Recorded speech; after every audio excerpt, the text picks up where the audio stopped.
Hello दोस्तों, आप सभी का आपके अपने YouTube channel Arunita voice story में स्वागत है। उम्मीद करते हैं आप लोग अच्छे होंगे। तो चैनल पे नए हैं तो चैनल को सब्सक्राइब कर लें और घंटी के बटन को दबा दें। तो आइए कहानी को शुरू करते हैं। जब एक बेटे ने चंद पैसों की खातिर अपनी माँ को बेचना चाहा, तो उसकी पत्नी ने किया ऐसा काम कि पति के होश ठिकाने ला दिए। पिछले कुछ दिनों से चारपाई पर पड़े रामेश्वर जी की तबीयत आज कुछ ज्यादा ही खराब हो गई। उनकी ऐसी हालत देखकर उसकी पत्नी बिमला जी ने अपने बेटे को फोन लगाया और रूंधे स्वर में बोली, बेटा, तू तो अपने पिताजी की हालत के बारे में जानता है। अब तो उनकी हालत और भी ज्यादा बिगड़ने लगी है। बिस्तर पर पड़े पड़े तुझे याद करते रहते हैं, तुझसे मिलने को तरस रहे हैं। हो सके तो थोड़ा सा समय निकाल कर अपने बाबूजी से मिलने आ जाओ। बहू और बिटिया को भी लेते आना। तो दूसरी ओर से आवाज आई, माँ, मुझे अभी छुट्टी नहीं मिल पाएगी, बहुत काम है, इसलिए मेरा आना मुश्किल है। कुछ दिनों में समय निकालकर जरूर आऊंगा। बेटे का कोरा सा जवाब पाकर बिमला जी निराश से भर उठी। शून्य में निहारते हुए उनकी आंखें भर आई। उनका उदास चेहरा देखकर रामेश्वर जी के चेहरे पर भी निराशा के भाव उफान मारने लगे। उनकी आंखों से आंसू टपककर उनके तकिए को भिगो गए। 70 वर्षीय रामेश्वर जी, जो कि कैंसर जैसी गंभीर बीमारी से पीड़ित हैं, बिस्तर पर पड़े हुए अपने जीवन के अंतिम दिनों को जैसे तैसे काट रहे थे। बिमला जी और रामेश्वर जी अपने बेटे और बहू से दूर अपने पुश्तैनी गांव में ही रहते हैं। उनका बेटा राहुल, जो कि शहर में नौकरी करता है, शादी के बाद से शहर में ही बस गया था, जहां वो अपनी पत्नी सीमा और 10 वर्षीय बेटी के साथ रहता है। गांव के मकान में कुल 2 जन ही रह गए थे, एक बिमला जी और दूसरे रामेश्वर जी। रामेश्वर जी की गांव में ही खेती थी, जिसके बल पर वे अपने परिवार का भरण पोषण करते आए थे। माता पिता दोनों ने अपना पेट पाल काट कर अपनी औलाद को अच्छा जीवन दिया और अपने बेटे को पढ़ा लिखा कर इस मुकाम पर पहुंचाया था कि वह आज सर उठाकर जी सके। अपने परिवार को एक बेहतरीन जिंदगी देने के लिए उन्होंने अपनी सारी उम्र मेहनत करने में लगा दी। बड़े अरमानों के साथ अपने इकलौते बेटे का ब्याह रचाया था। फिर उम्र के साथ साथ उनके शरीर की ताकत कम होने लगी, जिसके कारण वे अपने खेतों में काम करने से लाचार हो गए और अपनी जमीन को ठेके पर दे दिया। परंतु समय के साथ उनकी हालत ज्यादा बिगड़ती गई, तो पता चला कि वे इस गंभीर बीमारी से जूझ रहे हैं। बीमारी के इलाज में उनकी सारी बचत खत्म हो गई थी, यहाँ तक कि उनके खेत भी बिक गए थे। ले देकर पुश्तैनी मकान ही अब उनके पास बचा था। पहले उनका बेटा जमीन के ठेके से आने वाली रकम हासिल करने के लिए कम से कम साल में 2 बार तो आ जाया करता था, परंतु जब से उसकी जमीन बिकी, तब से उसने अपने माता पिता के पास आना तो दूर, उन्हें फोन करना तक छोड़ दिया था। हालांकि उनकी बहू के दिल में उनके प्रति सहानुभूति थी और कभी कभार उनका हाल चाल जानने के लिए फोन कर दिया करती थी। अक्सर बिमला जी अपने बेटे को फोन लगाकर उसे आने को कहती, परंतु हमेशा उसका एक ही जवाब होता कि मैं अभी व्यस्त हूँ। उम्र के इस पड़ाव पर आकर हालात ऐसे हो गए थे कि अब तो बेटे का चेहरा भी देखने के लिए तरस गए थे। आज जब शाम हुई तो अचानक रामेश्वर जी ने कहा, बिमला जी, मन बहुत मचल रहा है। ऐसा कहते हुए उनकी सांसों की गति तेज होने लगी। यह सुनकर बिमला जी घबरा गई और तुरंत अपने पति के लिए रसोई में से नींबू पानी बनाकर ले आई। लेकिन आकर देखा तो रामेश्वर जी बेसुध हालत में पड़े थे। हाथ पांव में जैसे जान ही न थी। उनकी आंखें पथरा गई थी और मुंह खुला का खुला था और उसी समय उनकी गर्दन एक तरफ लुढ़क गई। बिमला जी को समझते देर न लगी कि उनके पति रामेश्वर जी उन्हें हमेशा के लिए छोड़कर जा चुके थे। बिमला जी की तो जैसे दुनिया ही उजड़ गई। वे घुटनों के बल बैठ गई और फूट-फूट कर रोने लगी। आखिर रामेश्वर जी के अलावा उनका अपना था ही कौन? बेटे को तो अपने पिता के अंतिम संस्कार तक में आने की का भी समय न था। शाम तक इंतजार करते-करते जब सभी रिश्तेदार और गाँव वाले एक थक गए तो रामेश्वर जी को अंतिम संस्कार के लिए शमशान लेकर जाया गया और वहीं उनका बेटा राहुल आनन-फानन में वहां पहुंचा और अपने पिता के मृत शरीर को मुखाग्नि दी। अभी 2 ही दिन बीते थे कि राहुल अपनी माँ के पास आकर बोला, मेरे ऑफिस में बहुत ज़रूरी काम है। उस दिन भी मैं बड़ी मुश्किल से छुट्टी लेकर आया था। जो होना था सो हो गया। उसे तो बदला नहीं जा सकता, लेकिन मेरा काम बहुत ज़रूरी है, इसलिए अब मुझे जाना होगा। बिमला जी गुमसुम सी बैठी हुई थी। उन्होंने ना तो अपने बेटे को जाने के लिए कहा और ना ही उसे रुकने के लिए कहा। बस एकटक शून्य में निहारती जा रही थी। परंतु गांव वाले और रिश्तेदार जो वहां इकट्ठे हुए थे, उन्हें उसकी बातें सुनकर बड़ी हैरानी हुई। वो बोले माना कि तुम जिंदगी में बहुत व्यस्त हो, परंतु माँ बाप के लिए कर्म का फल तो किस्मत वालों को ही मिलता है। माँ बाप ने तो अपना कर्तव्य निभाया है, अब तुम्हें भी अपना फर्ज निभाना चाहिए। उनके जोर देने पर राहुल को वहीं रुकना पड़ा। अपने पिता को की तेरहवीं करने के बाद जब वो वहां से शहर जाने के लिए निकलने लगा, तभी उसे गांव के सरपंच ने रोक कर कहा, बेटा तुम्हारी बूढ़ी माँ की केवल तुम ही एक सहारा हो। तुम लोगों के अलावा अब उनका कोई भी नहीं है। तुम भी उसे इस हालत में यहाँ छोड़कर चले जाओगे तो उन्हें कौन संभालेगा? ऐसा करो, तुम अपनी माँ को भी अपने साथ ले जाओ। तुम लोगों के साथ रहेंगी तो कम से कम उनका समय तो कट जाएगा। यहाँ अकेले तो घर में भी उन्हें काटने को दौड़ेगा। गांव के सरपंच जी की बात बिमला जी की बहू सीमा को भी अच्छी लगी, परंतु वो अपने पति के स्वभाव को जानती थी, जिस कारण कुछ कह नहीं पाती थी। सरपंच जी की बात सुनकर राहुल बोला, लेकिन गांव की आबो हवा माँ के लिए ज्यादा अच्छी है। फिर शहर में मेरा घर इतना बड़ा नहीं है कि मैं माँ को भी अपने साथ रख पाऊं। तभी सरपंच जी बोले, बेटा तुम शायद नहीं जानते कि तुम्हारी माँ ने अपने जीवन में क्या खो दिया है। तुम्हारे बाबूजी इस उम्र में भी तुम्हारी माँ का पूरा ख्याल रखते थे। अब जब इस उम्र में उन्हें तुम्हारी सबसे ज्यादा जरूरत है, तो तुम अपनी माँ को साथ नहीं ले जाना चाहते। ठीक है, यदि तुम्हें अपनी माँ को साथ नहीं रखने में ऐतराज है तो यहाँ ग्राम पंचायत उनकी देखभाल कर लेगी, लेकिन फिर उसके बाद मैं तुम्हें तुम्हारे पिता की पुश्तैनी मकान को छूने तक नहीं दूंगा। सरपंच की बात सुनकर राहुल घबरा गया और अपनी माँ को अपने साथ ले जाने के लिए राजी हो गया। बिमला जी एक बहुत बड़ी मानसिक पीड़ा से गुजर रही थी, इसलिए उनकी बहू उनकी देखभाल करना चाहती थी, लेकिन उनके बेटे को इस बात से कोई मतलब नहीं था। वो तो केवल सरपंच द्वारा दिए जाने वाले अपनी माँ को अपने साथ ले जाने के लिए राजी हो गया था। राहुल अव्वल दर्जे का मतलबी और लालची इंसान था, जो रिश्तों में भी अपना मतलब और स्वार्थ ढूंढा करता था। उसकी यही बात उसकी पत्नी सीमा को बिल्कुल पसंद नहीं थी।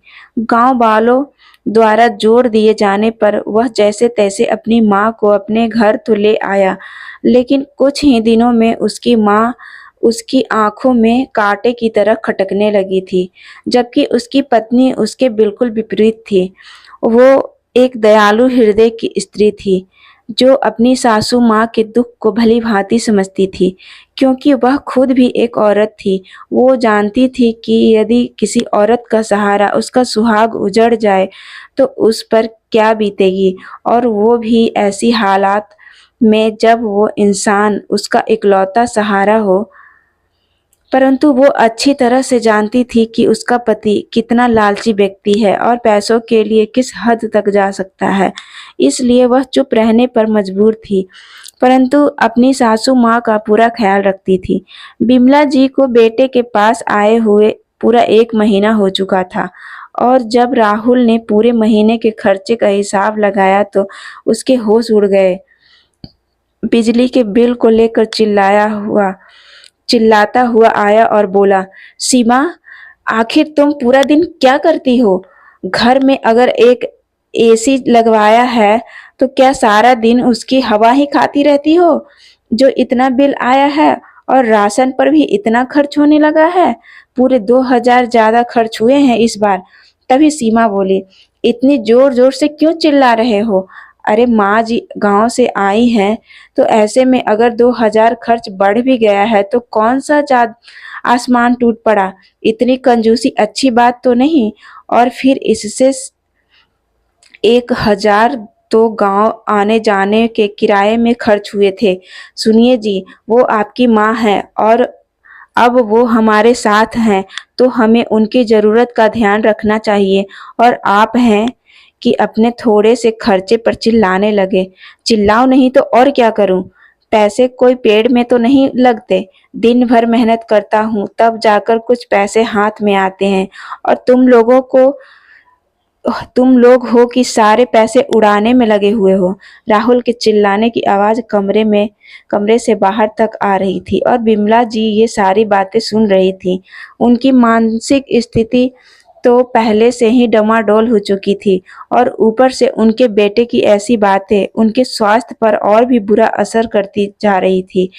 बढ़ते खर्चों को लेकर सीमा से झगड़ा करना राहुल का रोज का काम हो गया था, जिसका परिणाम ये हुआ कि बिमला जी की तबीयत दिन प्रतिदिन बिगड़ती जा रही थी। यूं तो सीमा अपनी सास का पूरा ध्यान रखती थी, परंतु राहुल को अपनी माँ से जैसे कोई मतलब ही नहीं था। उसे तो केवल और केवल अपने पैसों को ही पड़ी थी। अपनी सासू माँ की बिगड़ती तबीयत को देखते हुए एक दिन सीमा ने अपने पति राहुल से कहा कि माँ जी को किसी अच्छे डॉक्टर के पास दिखा लाओ। मन महसूस कर राहुल अपनी माँ को डॉक्टर के पास ले गया और जब दवाई दिलवाकर वह वापस पहुंचा तो दवाइयों को मेज पर पटकते हुए गुस्से से चिल्लाने लगा, सीमा, कहाँ हो तुम? बस अब बहुत हो गया। मैं इससे ज्यादा माँ को अपने पास नहीं रख सकता। इन्हें झेलना और इनके खर्चे उठाना अब मेरे बस की बात नहीं है, इसलिए मैं इन्हें छोड़ने जा रहा हूँ। राहुल के इतना कहने की देर थी कि सीमा अपने कमरे से दौड़ी दौड़ी बाहर आई और आश्चर्यचकित होते हुए बोली, छोड़कर आ रहे हैं? क्या मतलब, कहाँ छोड़कर आएंगे और किसके पास? सीमा, मुझे वो सब नहीं मालूम, बस मैं इतना जानता हूँ कि अब मुझसे और बर्दाश्त नहीं हो सकता। अरे हर चीज की एक हद होती है। क्या तुम्हें मालूम भी है कि माँ की दवाइयाँ कितनी महंगी आई है? अरे इतने में तो हमारा पूरे महीने का खर्चा निकल जाए। ऐसे ही खर्च करता रहा तो मैं सड़क पे आ जाऊंगा। अरे खाने तक के लाले पड़ जाएंगे। इससे अच्छा है कि माँ को कहीं छोड़ आता हूँ। इस पर सीमा ने गुस्से से कहा, ये कैसी बातें कर रहे हैं आप? वो आपकी माँ है और आप उन्हें सड़क पर छोड़ना चाहते हैं? ऐसा सोच भी कैसे सकते हैं आप? और मैं ऐसा बिल्कुल होने नहीं दूंगी। समझते हैं? समझे आप? अपनी पत्नी की ऊंची आवाज सुनकर राहुल हैरान खड़ा रह गया, क्योंकि ये पहली बार था जब उसकी पत्नी ने उससे इतनी ऊंची आवाज में बात की थी। परंतु उसके तुरंत बाद ही सीमा ने बात को संभालते हुए प्यार से अपने पति को कहा, देखिए, मैं जानती हूँ कि आजकल महंगाई बहुत बढ़ गई है, लेकिन इसका मतलब यह तो नहीं है कि हम अपनी जिम्मेदारियों से पीछे हट जाएं। वो आपकी माँ है, जिसने आपको जन्म दिया है, जिसने बचपन से आपको उंगली पकड़कर चलने सिखाया, पाल पोसकर बड़ा किया, और अब जब वो बूढ़ी हो चुकी हैं तो उनकी ममता का कर्ज आप इस तरह अदा करेंगे? आप उनके बेटे हैं तो उनकी जिम्मेदारी तो सिर्फ आपकी ही है, किसी और की नहीं। परंतु सीमा की कही गई बात का उसके पति राहुल पर बिल्कुल भी असर नहीं पड़ा। वो अब भी अपनी माँ को खुद से दूर करना चाहता था, परंतु उसे कोई तरकीब नहीं सूझ रही थी कि आखिर वो ऐसा क्या करे जिससे उसे अपनी माँ से हमेशा हमेशा के लिए छुटकारा मिल जाए। क्योंकि वो इतना तो समझ ही चुका था कि सीमा के होते हुए ऐसा करना कोई आसान काम नहीं है। अब वो सही समय का इंतजार करने लगा। एक बार जब वह अपनी माँ को दवाई दिलवाने के लिए अस्पताल लेकर आया और अपनी बारी का इंतजार करते हुए डॉक्टर के केबिन के पास बैठा था, तो वहां उसे एक व्यक्ति दिखा जो बहुत ज्यादा परेशान था। दरअसल उसकी माँ की दोनों किडनियां खराब हो चुकी थी, जिस कारण उन्हें किडनी ट्रांसप्लांट करवाने के लिए एक डोनर की जरूरत थी, परंतु उन्हें एक परफेक्ट डोनर नहीं मिल पा रहा था और उनके पास कुछ ही दिनों का समय था। डॉक्टर और व्यक्ति की सारी बातें राहुल सुन रहा था। राहुल ये देखकर हैरान था कि वो आदमी अपनी माँ के लिए लाखों रुपए भी देने को तैयार था, ताकि कोई उसकी माँ को किडनी देने के लिए तैयार हो जाए। लेकिन कहते हैं ना, विनाश काले विपरीत बुद्धि। जैसे ही ये बात राहुल को पता चली, तो उसके खुराफाती दिमाग में एक बहुत ही घटिया तरकीब आ गई। उसने जाकर डॉक्टर से बात की और कहा कि उसके पास एक डोनर है। उसने डॉक्टर से अपनी माँ के बारे में बात की, परंतु डॉक्टर ने कहा कि इस उम्र में माँ जी की किडनी निकालने से उनकी सेहत पर ज्यादा बुरा असर पड़ सकता है, इसलिए डॉक्टर ने उनकी बात नहीं मानी। तो राहुल ने डॉक्टर को किडनी के बदले मिलने वाले पैसों में से कुछ हिस्सा देने की पेशकश की। डॉक्टर को भी मालूम था कि वो आदमी अपनी माँ की जान बचाने के लिए डोनर को मुंह मांगी कीमत देने के लिए तैयार है, तो डॉक्टर ने भी लालच में आकर हाँ कर दी।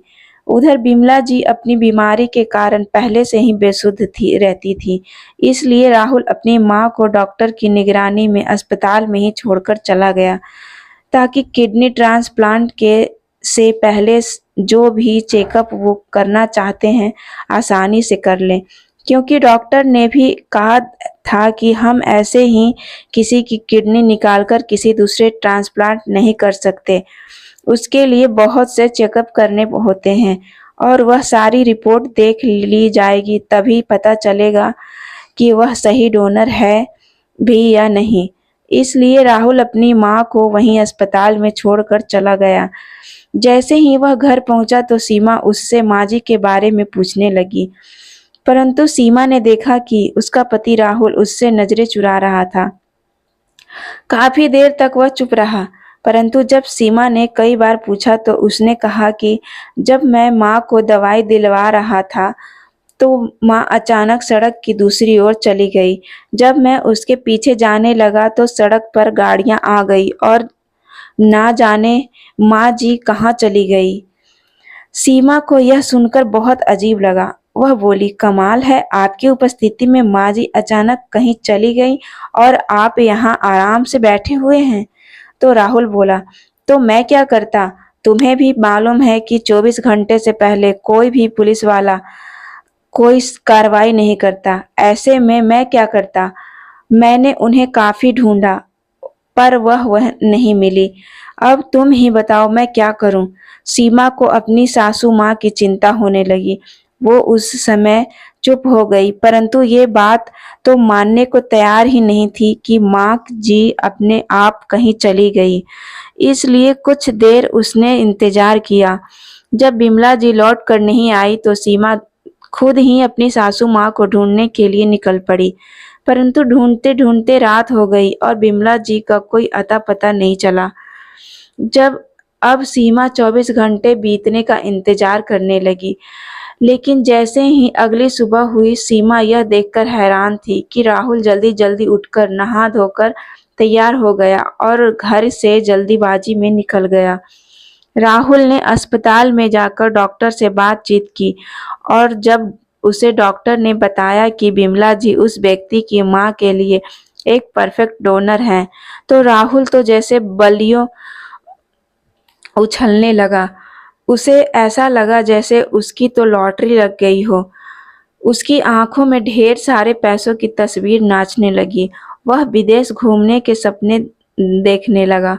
डॉक्टर ने उसे बताया कि वह आदमी किडनी के लिए 80 लाख देने को तैयार है। तो राहुल को तो यह सुनकर और भी लालच आ गया। उसे डॉक्टर के सामने एक बात पूरी तरह से स्पष्ट कर दी कि वह अपनी माँ की जान को केवल कुछ लाख रुपए के लिए तो दांव पर नहीं लगा सकता। आखिर माँ के प्यार को कोई अपनी इतनी कम कीमत में कैसे आंक सकता है। राहुल ने सोचा पूरी उम्र के लिए पैसा इकट्ठा करने का इससे अच्छा मौका फिर नहीं मिलेगा।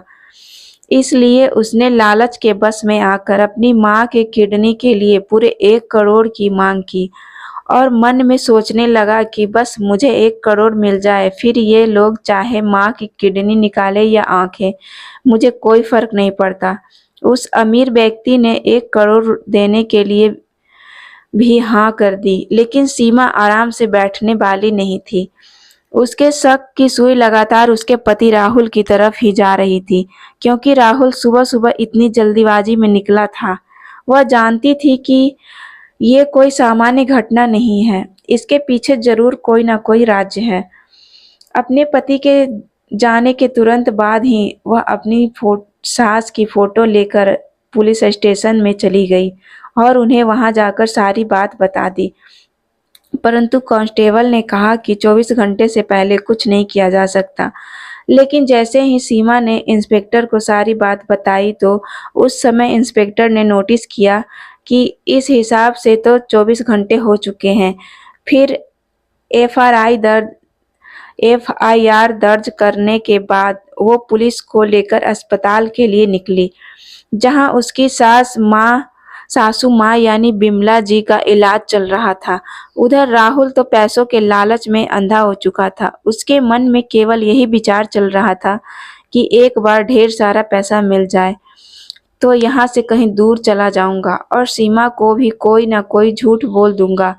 बिमला जी कल से ही नशे की हालत में थी, क्योंकि उन्हें नशीला इंजेक्शन दे दिया गया था ताकि वह इस बात का विरोध ना करें। अब उन्हें ऑपरेशन थिएटर में ले जाया जा रहा था कि तभी अस्पताल में सीमा कुछ पुलिस वालों के साथ पहुंची और फिर वहां गई जहां उसकी सासू माँ की दवाइयाँ मिलती थी, लेकिन वहां पर कोई नहीं था। डॉक्टर भी छुट्टी पर था। सीमा ने वहीं बैठी हुई एक नर्स से डॉक्टर के बारे में पता किया तो नर्स ने बताया कि डॉक्टर तो कल कई दिनों से छुट्टी पर है।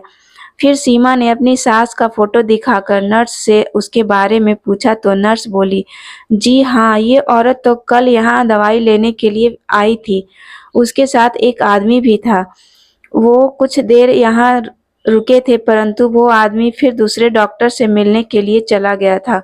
लेकिन उसके बाद मुझे नहीं मालूम कि वो आदमी और औरत कहाँ गई, क्योंकि मेरी छुट्टी का समय हो गया था। मेरी जगह जिस नर्स की ड्यूटी थी शायद वो इस बारे में आपको बता पाए। सीमा ने दूसरे डॉक्टर के बारे में पूछा और उनसे मिलने गई। वहां जाकर देखा कि डॉक्टर नहीं था। रिसेप्शन पर पता किया तो मालूम पड़ा कि डॉक्टर तो किडनी ट्रांसप्लांट करने के लिए अपनी टीम के साथ ऑपरेशन थिएटर में गए हैं। सीमा को किसी अनहोनी का अंदेशा तो पहले से ही था। बिना कुछ सोचे समझे वो ऑपरेशन थिएटर की तरफ दौड़ पड़ी। वहां पहुंचकर देखा कि बाहर कुर्सी पर एक आदमी बैठा हुआ था, जो कि बहुत परेशान लग रहा था, और वहीं बाहर एक और नर्स खड़ी थी। सीमा ने जैसे ही उस नर्स को अपनी सासू माँ की फोटो दिखाई तो उस आदमी की नज़र भी उस फोटो की तरफ पड़ी। तो आदमी चौंक गया और बौखलाए हुए ऑपरेशन थिएटर की ओर देखने लगा। दरअसल वो आदमी उस औरत का छोटा बेटा था जिसे बिमला जी की किडनी लगाई जा रही थी। सीमा का शक अब तो और भी पक्का हो चुका था। वो दौड़ती हुई ऑपरेशन थिएटर की तरफ गई और दरवाजा पीटना शुरू कर दिया। सीमा के पीछे पीछे पुलिस भी वहां तक पहुंच चुकी थी। पुलिस ने दरवाजा खुलवाया और सीमा पुलिस के साथ ऑपरेशन थिएटर के अंदर गई, परंतु जब वहां जाकर देखा तो उसकी आंखें फटी की फटी रह गई। उसकी सासू माँ की किडनी निकालने के लिए पूरी तैयारी हो चुकी थी और बेचारी वो तो बेहोशी की हालत में पड़ी हुई थी। उन्हें तो अंदाज़ा भी नहीं था कि उनका अपना इकलौता बेटा उनके साथ आज क्या करने वाला था। तभी कंधे पर बैग लटकाए राहुल बाहर से आ रहा था, जिसके साथ वह अमीर आदमी भी था। राहुल ने जैसे ही वह सीमा को पुलिस के साथ देखा, तो वह घबरा गया और चालाकी दिखाते हुए वहां से भागने लगा। लेकिन अब उसकी और चालाकी या नहीं चलने वाली थी। पुलिस वालों ने उसे वहीं दबोच लिया और उसे अपने साथ ले गए। साथ ही ऑपरेशन करने वाले डॉक्टर और उस अमीर व्यक्ति को भी अपने साथ ले गए, जिससे राहुल को इतने पैसे देकर उसकी माँ की किडनी खरीदी थी। थाने में ले जाकर जब राहुल की अच्छी तरह से मरम्मत की गई तो उसने सब कुछ सच-सच उगल दिया और कैसे उस लालची इंसान ने पैसों के मोह में माँ की ममता को भी कलंकित कर दिया था। केवल और केवल पैसों की खातिर अपनी जन्म देने वाली माँ तक का भी सौदा कर दिया था। पूछताछ के बाद यह पता चला कि उस अमीर व्यक्ति का उस मामले से कोई दोष नहीं था, क्योंकि उसे तो ये तक मालूम नहीं था कि इस विषय में डोनर की अपनी रजामंदी नहीं है, क्योंकि डॉक्टर ने उसे पूरी तरह से अपने विश्वास में ले लिया था। उधर सीमा अपनी सासू माँ को वहां से बाहर लेकर आई और उनसे उनके होश में आने का इंतजार करने लगी। जैसे ही बिमला जी को होश आया तो सीमा उनके गले लगकर रोने लगी। बिमला जी अभी तक पूरी तरह से ठीक नहीं हुई थी, लेकिन वो इतना समझ पा रही थी कि उनकी बहुत बहुत दुखी है। बिमला जी कराहते हुए कहने लगी, बेटी चुप हो जाओ, सब कुछ ठीक हो जाएगा, परमात्मा सब ठीक करेंगे। सीमा अपनी सास को लेकर अपने घर वापस चली गई और उनका अच्छे से ख्याल रखने लगी। अब उनकी हालत कुछ सुधर चुकी थी, परंतु रह रहकर उनके मन में एक ही ख्याल आ रहा था कि उनका बेटा राहुल कहाँ है। जब बिमला जी ने अपने बेटे के बारे में पूछा तो सीमा अब उनसे वो सब बातें छुपा नहीं पाई। अस्पताल में हुई सारी घटना उन्हें बता दी। बिमला जी ये सारी बातें सुनकर हैरान रह गई और सोचने लगी कि क्या कमी थी उनकी परवरिश में जो उनका बेटा गलत रास्ते पर चल पड़ा। परंतु फिर दूसरी ओर अपने बहू को देखती तो उनके मन में कुछ तसल्ली भी रहती।